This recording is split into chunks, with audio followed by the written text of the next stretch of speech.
I'm not particularly adept at public speaking. Give me a union labor leader to talk to, or an agent to talk to, or a shop, but I know about all of these distinguished guests. 45 years ago when I came to New York, I have a vague memory that I wanted to be an actress. But I very soon learned that many actors spend more time working than they do actually, looking for work than they actually do working. And that wasn't my style. So I did what any self-respecting young woman did in 1969, which was become a secretary.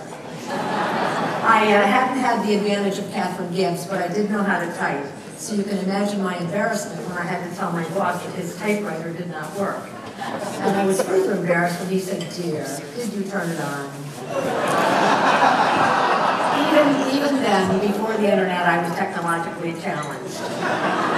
I worked with a man named Michael Ellis doing Geraldine Page and Angela, Ken Weisman and Maxine Fox doing Fortune's Eyes, directed by Sal Mineo. That was my first opening night off Broadway, and when the reviews came in, the New York Times panned it incredibly. Little did I know that I'd spent 40 years having that same sinking feeling more often than I would like. I went on to work for their Greece, but this time I worked for Theater Now, who was their general manager, and began to learn my trade. And then I decided I needed more, and I moved to Children's Theater, during Fran Weissler's National Theater Company. This time I wasn't the receptionist or the secretary, I was the general manager. We did 3 companies a year, each one doing 2 shows in repertory. The actors drove themselves back and forth to the schools, sometimes 3 in a day, and the stage manager was the carpenter, the prop man, lighting, sound, wardrobe, and company manager. So it's in those companies that I began to learn the craft, the budgets, the contracting, the negotiating, and that's the first group of people that I have to thank, because they believed in me, they believed I could do the work, and they gave me the opportunity to try it. The next people I have to thank are everybody in this room. I've worked with so many of you.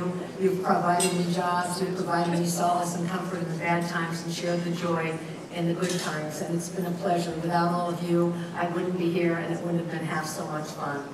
I also have to thank my family and friends who were with me. They always understood that what made me tick was the work, and they let me do it. There were a lot of missed dinners and a lot of interrupted holidays when the phone calls came through with crises, and constantly they understood and just let me go do my own thing and do my own way. And I want to thank William and Heather of the Wing, and Charlotte of the Broadway League for being bold enough to give this award to someone who works backstage instead of somebody in the spotlight.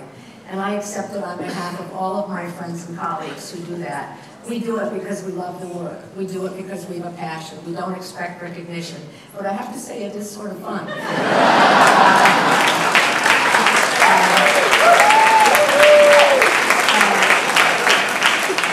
My late husband, Harvey, who I'm sure is watching down here somewhere, always said to me, "Honey, when they start giving you awards, you're in trouble." I am here to prove him wrong, and I'm also going to disprove the old adage about there's a broken heart on Broadway for every light on Broadway. I'm going to say there's a broken back on Broadway for every light. And I, for one, am going to continue breaking my back for many years to come. Thank you.